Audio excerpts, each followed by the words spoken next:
Sebelum kegiatan Open Talk pada pagi hari ini dimulai, mari kita panjatkan puji dan syukur kepada Tuhan Yang Maha Esa sehingga kita dapat kembali melakukan kegiatan Open Talk pada pagi ini yang sempat tertunda pada hari Jumat lalu.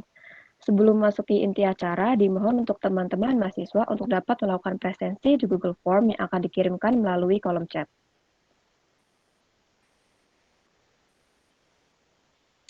Selanjutnya adalah acara inti dari kegiatan Open Talk pada pagi hari ini, yaitu pemaparan materi mengenai skripsi yang akan disampaikan oleh Bapak Widi Hayu Hardika.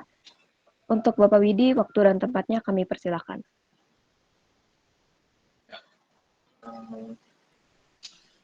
Terima kasih. Bismillahirrahmanirrahim. Assalamualaikum warahmatullahi wabarakatuh. Yang pertama saya mohon maaf kelambatan karena kan saya masih ada beberapa agenda sidang ya, sehingga ternyata sidangnya molor sehingga perlu waktu closing lebih lama. Ya, jadi pada hari ini saya akan menyampaikan pembahasan tentang topik skripsi ya di program studi teknologi informasi. Melanjutkan pertemuan kita yang sempat tertunda kemarin karena kendala teknis di jaringan. Ya, ini saya sampaikan, saya presentasikan. PPT-nya sudah terlihat, teman-teman semua? Sudah, Pak. Sudah, Pak. Sudah ya, oke. Ini saya lanjutkan dari yang kemarin. Untuk topik skripsi, tentunya kita harus menyesuaikan ya dengan karakteristik dari program studi teknologi informasi sendiri. Karena apa? Karena yang kalian pelajari di prodi teknologi informasi ini akan banyak atau harus linear, harus dimanfaatkan dengan baik pada saat kalian mengambil topik skripsi.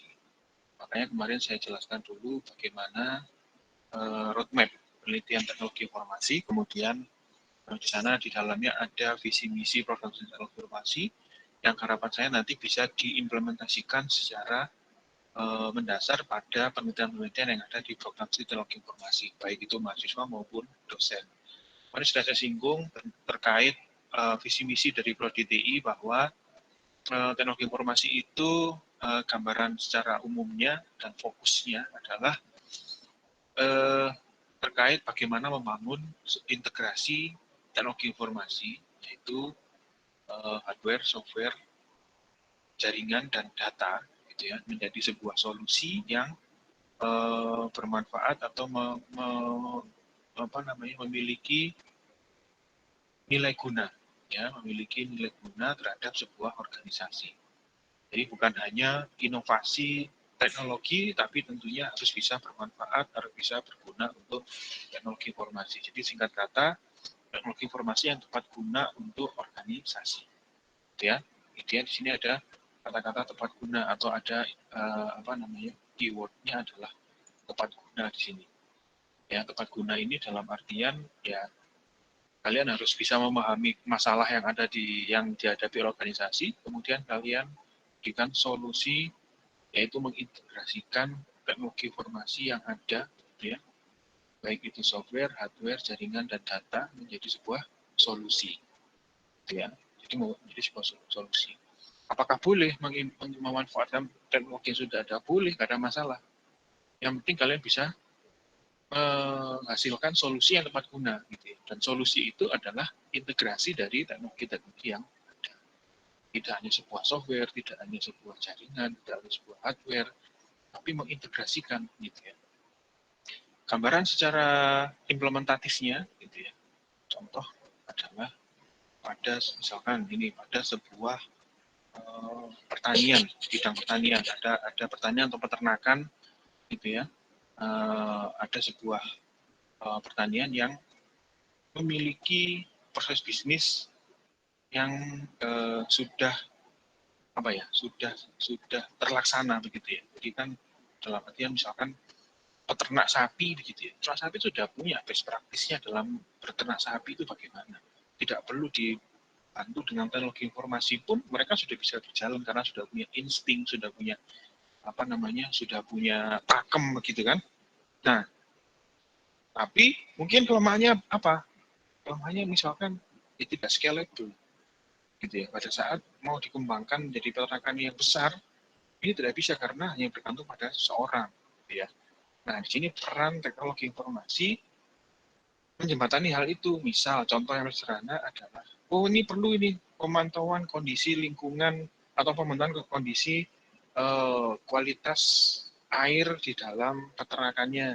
Ya, misalkan ini peternakan udang, peternakan bandeng gitu ya, yang kaitannya dengan air.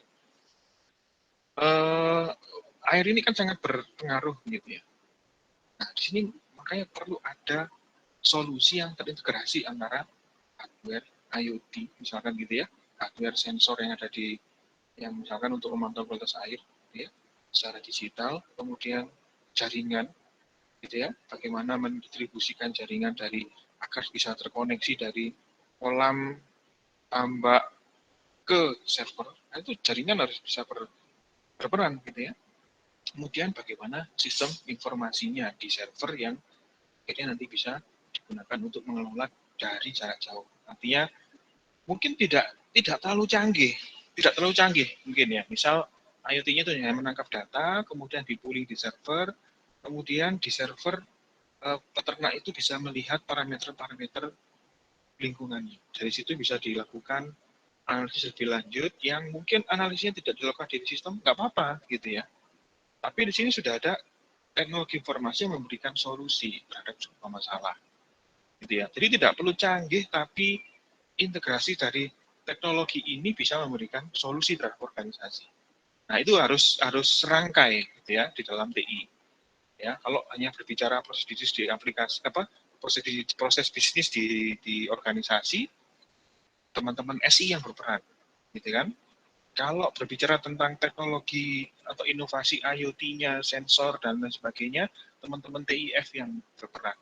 Kalau berbicara tentang robotiknya, mekanikalnya, dan seterusnya, Telkom yang berperan. Tapi kalau berbicara bagaimana semua inovasi itu, semua bidang teknologi itu memberikan solusi terhadap organisasi, anak TI lah yang harus berperan, gitu ya. Jadi memang harus memahami betul-betul masalahnya dan masalah yang terus di breakdown dengan baik, kemudian diusulkan solusi yang paling tepat bagaimana, ya.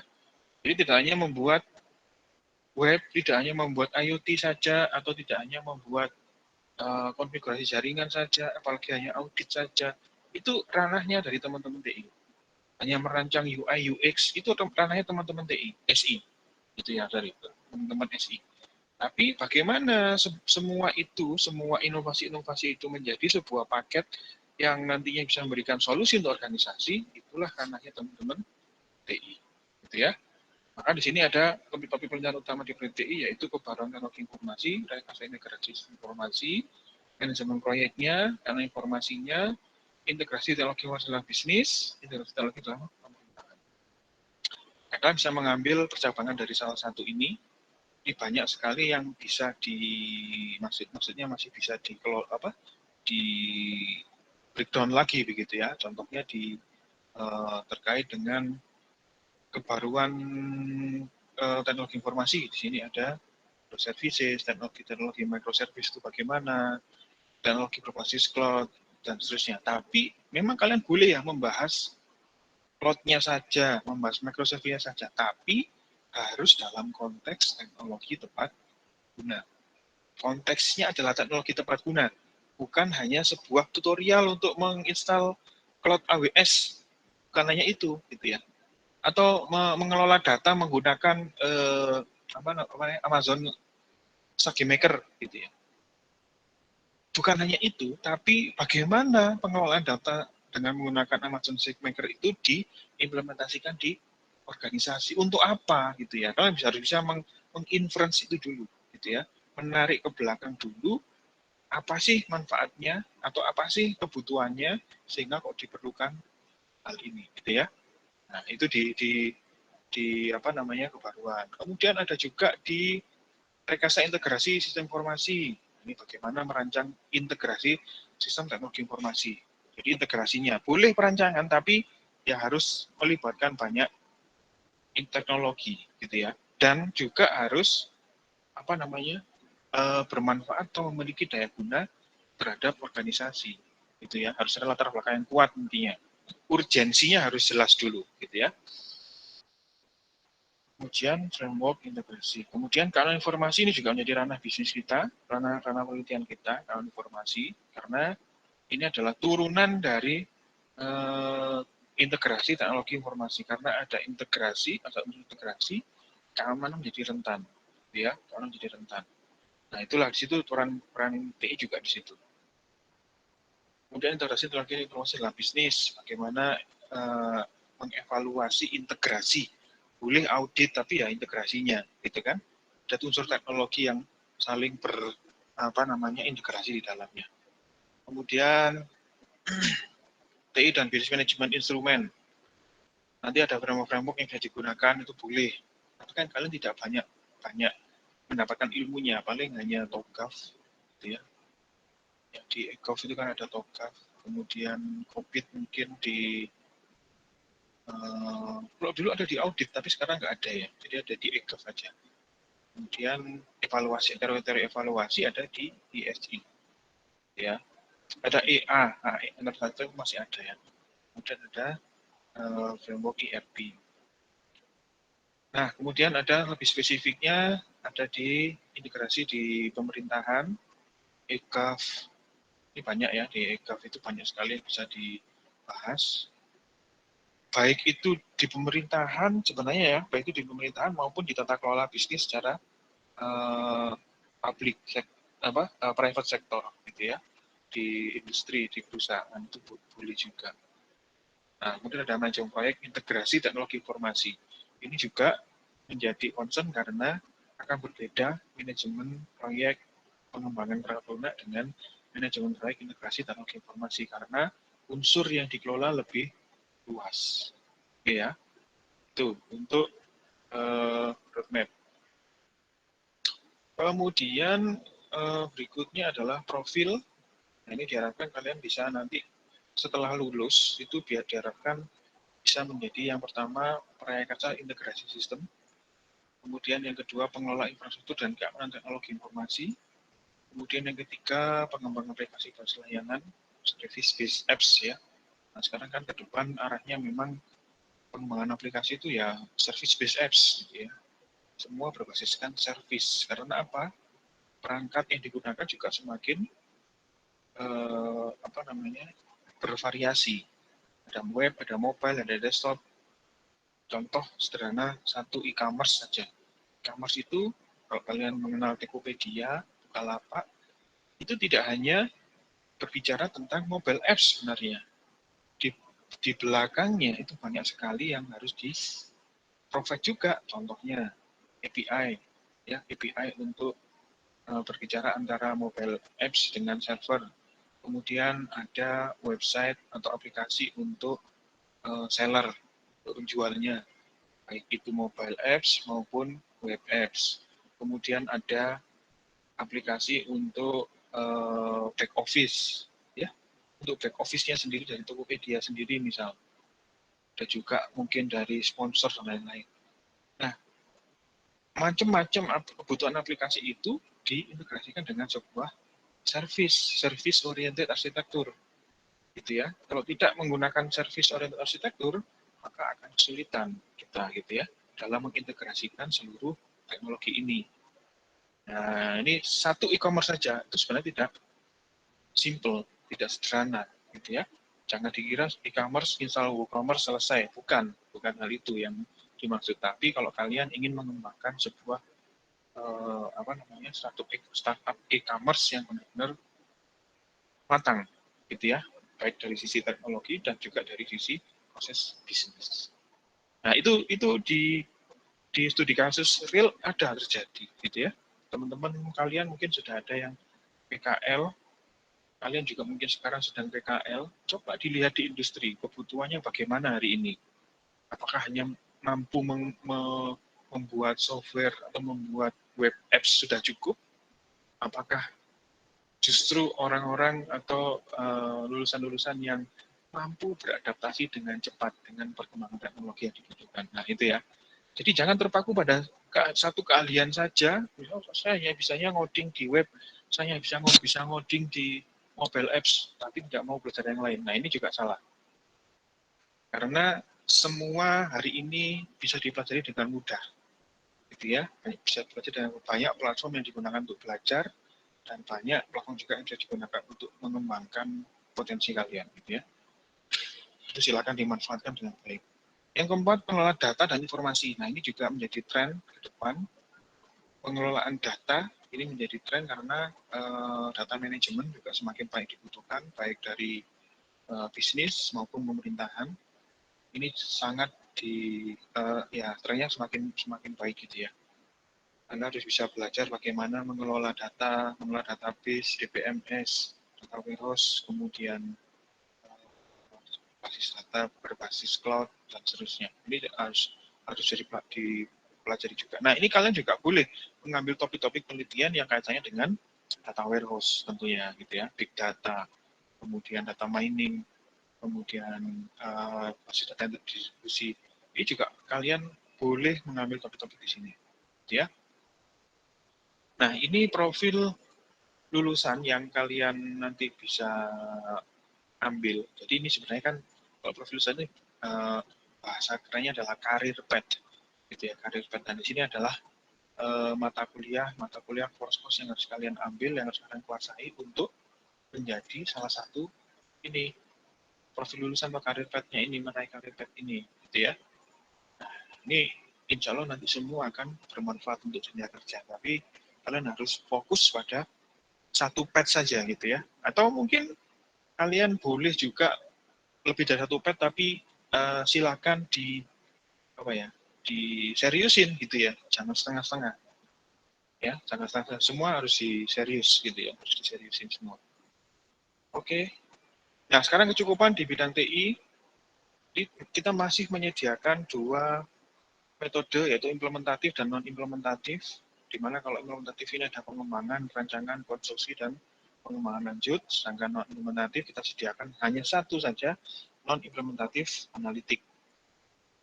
Nah, implementatif pengembangan ini mengembangkan sebuah sistem, untuk mengembangkan sebuah software perangkat lunak yang terintegrasi dengan perangkat lunak lainnya untuk menyelesaikan sebuah permasalahan. Software to software, gitu ya. Nah, ini sebenarnya juga boleh kalian kembangkan software to hardware, atau ya, jadi misalkan IoT gitu boleh gitu ya, nggak ada masalah. Kalian mengembangkan IoT juga boleh, nggak ada masalah. Gitu ya. IoT kan hardware to software itu boleh gitu ya, nggak ada masalah.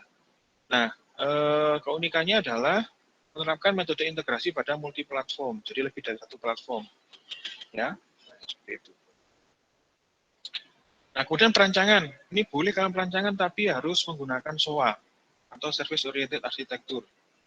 Ya, jadi bagaimana merancang sebuah struktur komunikasi dua arah yang mengandung unsur read and write antara dua platform sistem yang berbeda. Bisa software to hardware atau software to software. Ya. Nah, ini juga perlu dipahami bahwa tidak hanya sekedar merancang, tapi harus juga bisa menganalisis permasalahannya. Kenapa kok dibutuhkan rancangan seperti itu, dan kenapa kok solusinya merancang sistem yang seperti itu.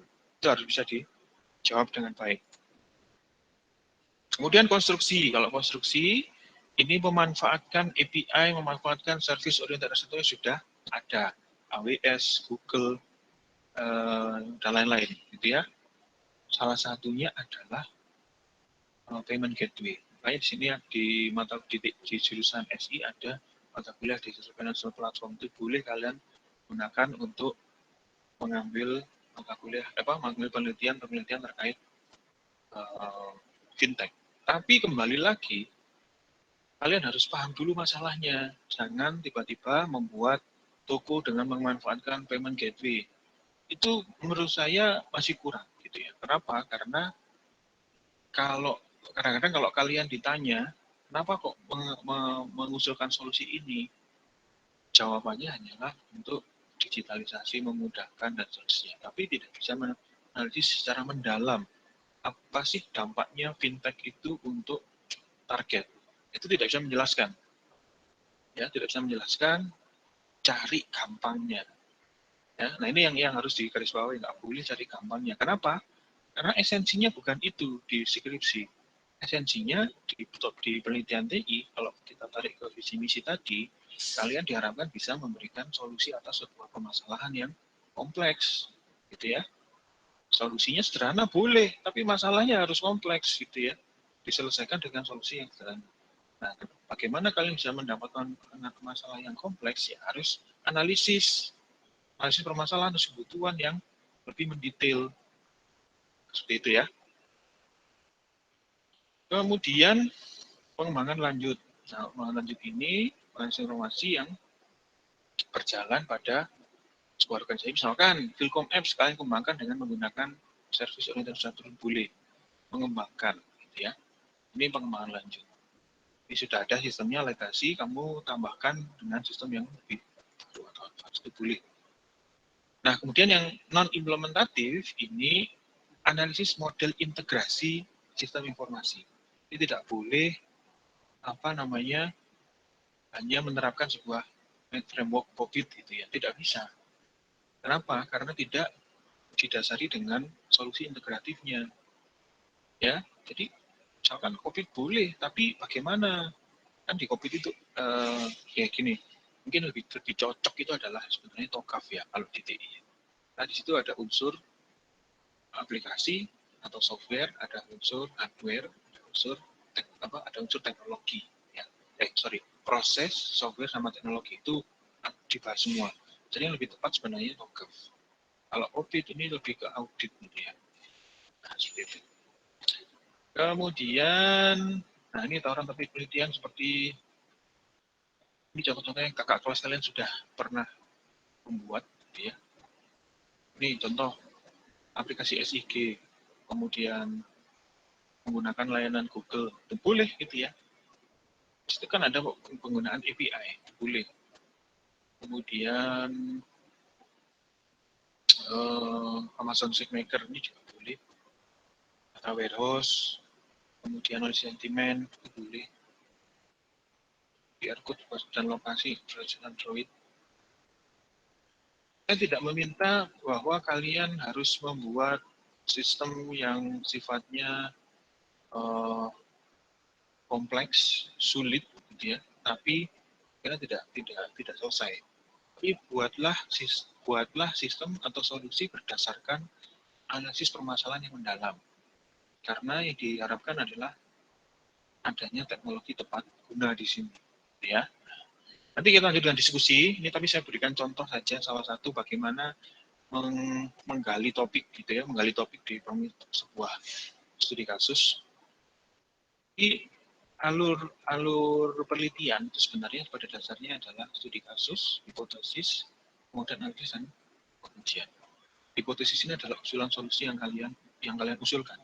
Nah, kebanyakan mahasiswa itu langsung menembak yang tengah ini, langsung solusi karena solusi yang dikuasainya gitu ya, membuat web, membuat mobile apps, tapi tidak berdasarkan studi kasus dan akhirnya juga lemah di analisis pengujian. Contoh implementasinya, ini pelabuhan perlu sistem tiketing. Nah, dari sini sebenarnya yang harus ditanyakan adalah apa sih yang diharapkan dari implementasi sistem ini? Apakah sistemnya berjalan dengan sistemnya berjalan, apakah dapat digunakan, apakah cocok dengan penggunaan karakteristiknya. Nah, ini yang harus kalian dapatkan dulu, gitu ya. Jangan loncat ke sistem informasi yang diusulkan, gitu ya. Baru setelah itu, karena kalian sudah mendapatkan menggali kebutuhan dengan benar, baru kalian bisa menyesuaikan testingnya, gitu ya. Nah, yang sering terjadi adalah implementasi sistemnya adalah tiketing, pengujiannya SUS, ini kualitatif, dan respondennya mahasiswa atau teman-teman kalian sendiri. Ini kan nggak nyambung gitu ya. Maksudnya begini, yang pengguna dari sistem tiketing ini adalah stakeholder kan gitu ya. Nah, stakeholder ini kan tentunya memiliki sebuah harapan atau memiliki sebuah ekspektasi value gitu ya. Nah, bagaimana mengukur ekspektasi value itu? Kalian ambil MOV-nya. Makanya kalau kuliah manajemen proyek TI itu ada MOV. Gitu ya. Apa sih MOV-nya? MOV yang diharapkan dari user. Nah, itulah yang harus kalian ukur. Lebih apa? Kan gitu ya. Lebih nyaman, lebih cepat, lebih efisien, lebih apa. Nah, itu dari sistem itu apa yang diharapkan dari user. Nah, dari situ bisa diukur. Nah, ini harus nyambung antara latar belakangnya dengan pengukurannya, itu harus nyambung pengujiannya. Ini sering nggak nyambung ya, ini sering nggak nyambung. Sehingga banyak terjadi hilang di tengah jalan. Maksudnya udah ngerjakan udah P0 disetujui, hilang. Karena apa? Tidak tahu apa yang harus dilakukan. Karena saya hanya bisa membuat web saja, ya, tetapi tidak bisa melakukan analisis terhadap kebutuhan yang lebih mendalam, gitu ya. Nah, mungkin gini aja, kita langsung diskusi aja, tidak lama-lama. Kalau dilanjutkan nanti bisa sampai siang. Silakan, mungkin Mbak Julina bisa dipandu untuk tanya jawab dari teman-teman mahasiswa. Baik, terima kasih kepada Pak Widi yang telah memaparkan materi. Berikutnya ada sesi tanya jawab. Kepada teman-teman yang memiliki pertanyaan bisa menyalakan mic dan menyebutkan nama serta angkatan, kemudian menyampaikan pertanyaannya. Atau bisa juga menyampaikan pertanyaan teman-teman melalui kolom chat.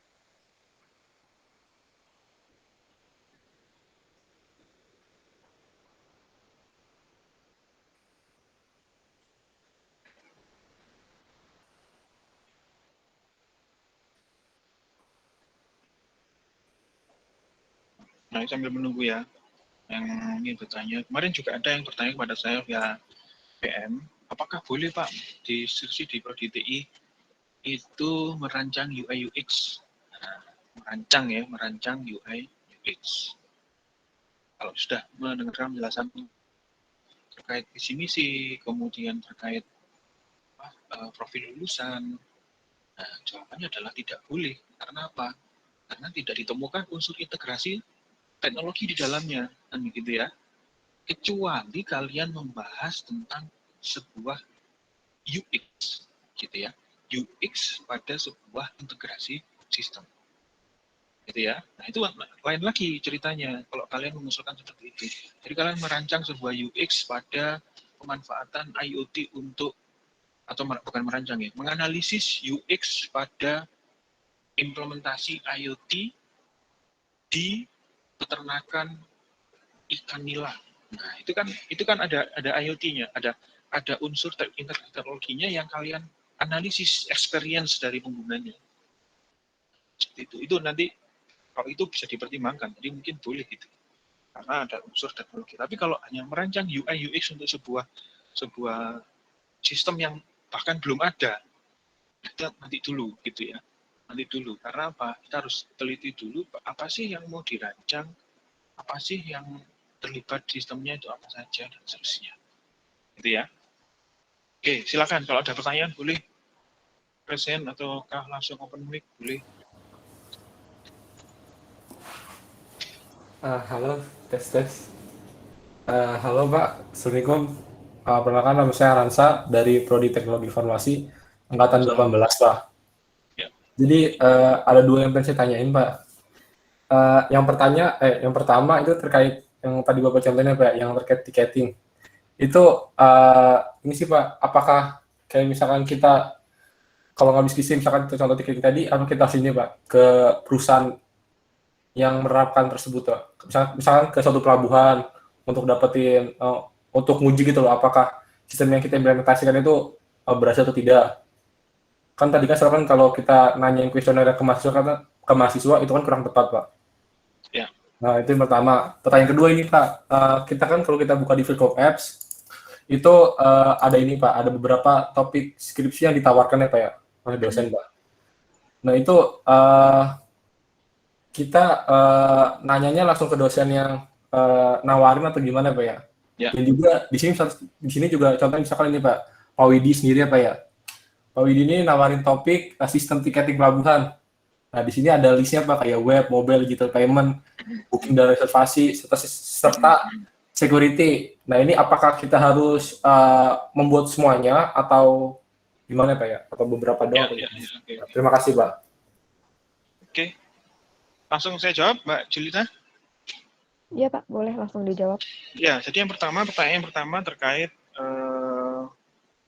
pengujian dalam penelitian. Nah, yang saya maksud tadi tidak sesuai itu pada saat kita membuat solusinya ini untuk siapa, gitu ya, untuk sebuah stakeholder, kemudian kita mengujinya kepada responden yang tidak terkait, gitu ya. Kecuali nanti yang kita membuat sistem ini adalah sistem tiketing yang digunakan oleh masyarakat umum misalkan, masyarakat umum tanpa kriteria, dan tentunya kalian respondennya harus sesuai. Itu boleh, baru kalian yang kalian uji adalah mahasiswa karena sesuai dengan MOV yang ingin diraih, gitu ya. Jadi misalkan MOV-nya adalah dengan dibuatnya sistem pembayaran secara online ini diharapkan user atau pengguna atau calon penumpang, nah itu ya, calon penumpang itu bisa menghemat waktu pemesanan tiket. Nah, artinya siapa yang diuji? Yang diuji adalah calon penumpang, gitu ya. Tapi pada lain kasus, pada lain konteks, pada lain point of view, pada saat kita MOV-nya adalah sistem yang dibangun ini diharapkan memudahkan pengelola pelabuhan untuk memanage tiket. Mudah, dan MOV-nya adalah mudah, dan targetnya adalah pengelola pelabuhan. Nah, kalau ini kalian ujikan kepada mahasiswa atau teman kalian sendiri, nah inilah yang jadi salah. Nah, itu ya, bisa dipahami ya. Kemudian yang kedua, untuk kasus topik-topik yang ditawarkan oleh dosen, itu sebaiknya langsung menghubungi dosennya. Dan nanti detailnya bagaimana itu bisa langsung kontak ke dosennya, karena mungkin masing-masing dosen akan memiliki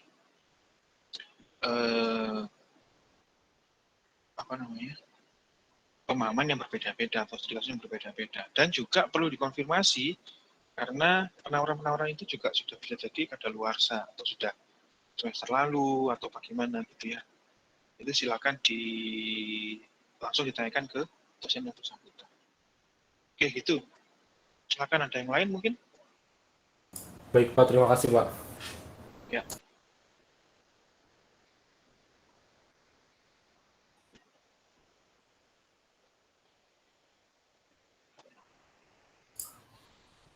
Oh iya Pak, saya pengen nanya lagi Pak. Iya.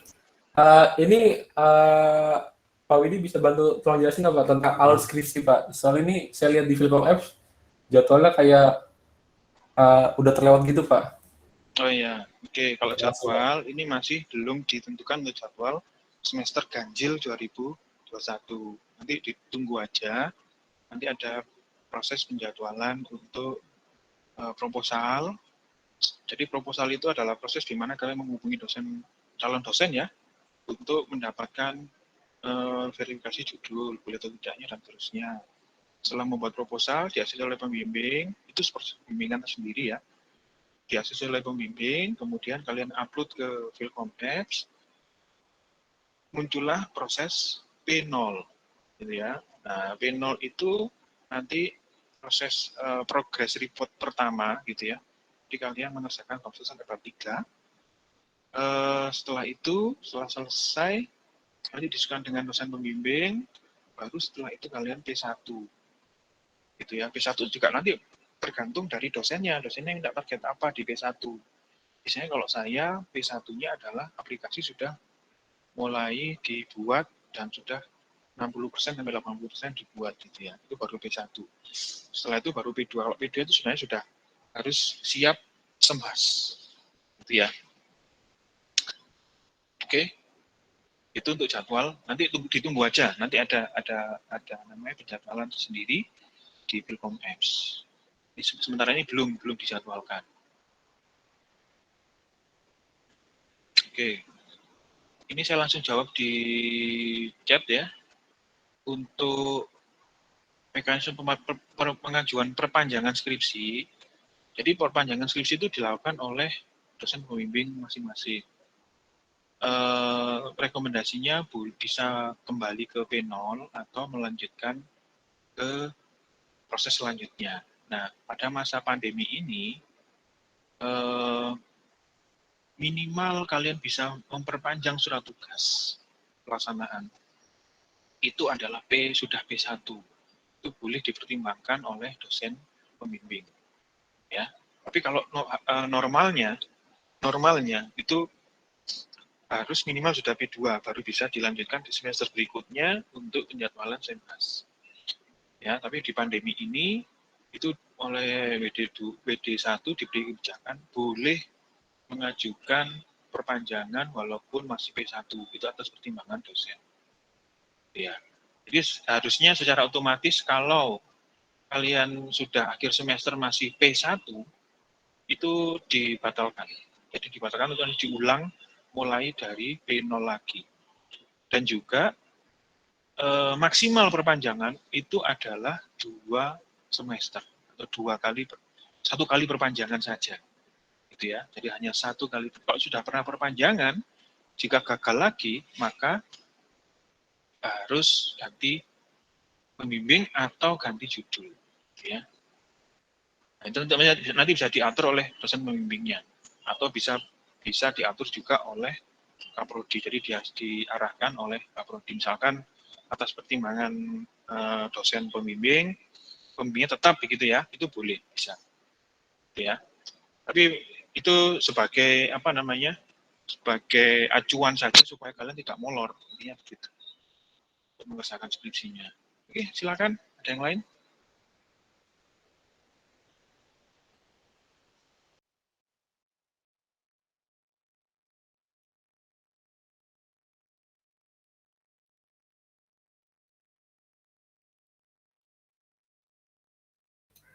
Selamat siang Pak.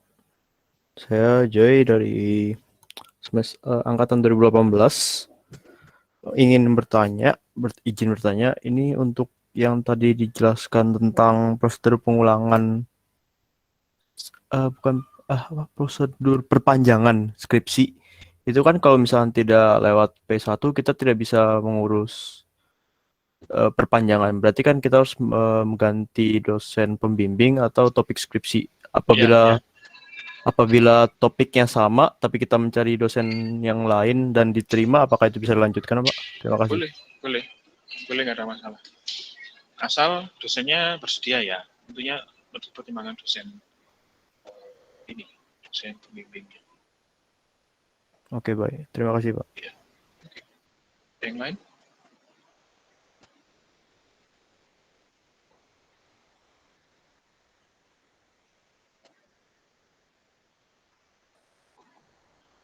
Silakan, ada yang lain? Ada pertanyaan Pak di kolom chat dari iya. Diva Mustikananda. Selamat pagi. Selamat pagi Pak, izin bertanya untuk dosen pembimbing apakah kita mencari sendiri atau ditentukan oleh Filkom ya Pak? Jika kita mencari sendiri, bagaimana cara mengetahui dosen yang sesuai dengan topik yang hendak kita ambil? Terima kasih. Oke, jadi kalau untuk pemilihan dosen pembimbing 1 itu berdasarkan bisa berdasarkan rekomendasi dari dari mahasiswa. Jadi misalkan kalian sebenarnya kan yang menentukan kan Kaprodi ya, menentukan KPS untuk topik ini dosen yang ini siapa, gitu ya. Tapi kalian boleh misalkan, oh Pak saya sudah sudah kontak dengan Pak siapa, begitu ya. Nanti silakan disampaikan.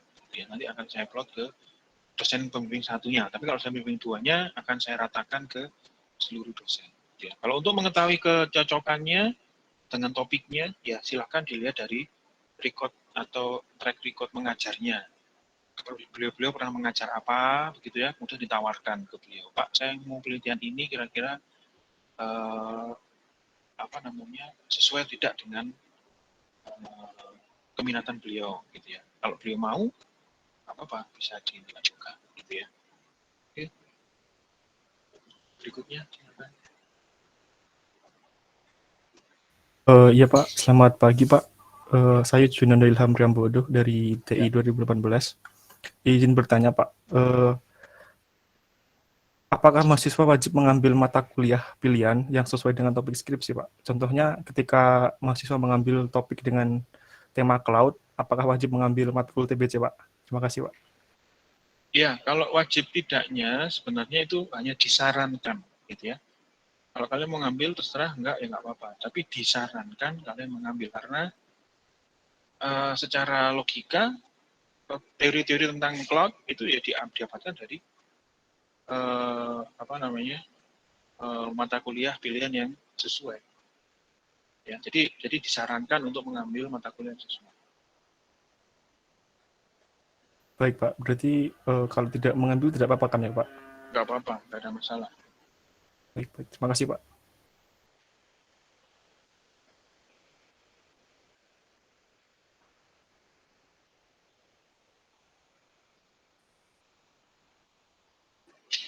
Oke, ada yang lain?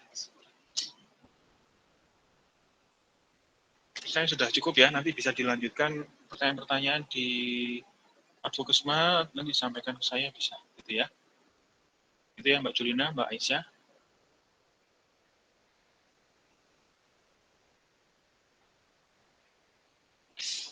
Masih di mute Mbak Julina. Oh iya. Saya tanya jawab sudah ditutup, Pak? Ya. Oke, baik. Karena sepertinya sudah tidak ada pertanyaan dari teman-teman mahasiswa, sebelum kegiatan Open Talk ini berakhir, apakah dari Pak Widi ada lagi yang ingin disampaikan kepada teman-teman mahasiswa? Ya, saya mungkin berpesan saja bahwa proses skripsi ini adalah tahapan akhir dalam pembelajaran kalian, learning journey kalian, perjalanan pembelajaran gitu ya. Gunakan sebaik-baiknya, nikmati prosesnya karena prosesnya tidak akan mudah, tidak akan selalu mulus gitu ya, pasti ada liku-likunya, tapi tetap kalian harus bisa menyikapi proses itu dengan senang hati, karena kalau tidak senang ya nggak bisa menyelesaikan dengan baik gitu ya, dengan tepat waktu gitu ya. Ikuti aja prosesnya, ikuti pakem-pakem yang ada, bisa juga kalian diskusi dengan saya apabila ada kesulitan atau mungkin kendala dengan dosen pembimbing dan lain sebagainya. Silakan kapan saja bisa melalui langsung ke saya atau melalui Advokesma. Kita adakan open talk lagi nanti di tengah semester atau mungkin nanti di setiap bulan bisa kita adakan gitu ya, terkait progres skripsi gitu ya, supaya kendala-kendala yang ada bisa dieliminasi. Oke, mungkin itu aja dari saya. Terima kasih. Saya akhiri. Assalamualaikum warahmatullahi wabarakatuh. Saya kembalikan ke Mbak Julina dan Mbak Aisyah. Waalaikumsalam warahmatullahi wabarakatuh. Baik, karena dari Pak Widi sudah tidak ada lagi yang disampaikan, serta sudah tidak ada pertanyaan dari teman-teman mahasiswa, maka kegiatan Open Talk pada pagi hari ini kami tutup. Terima kasih kepada Pak Widi dan teman-teman semuanya yang telah hadir pada Open Talk pada pagi ini. Semoga dengan adanya kegiatan Open Talk ini dapat menambah wawasan bagi teman-teman semuanya. Open Talk kami tutup. Wassalamualaikum warahmatullahi wabarakatuh. Waalaikumsalam. Waalaikumsalam. Terima Ya, kasih, terima Pak. kasih. Saya izin dulu. Terima kasih.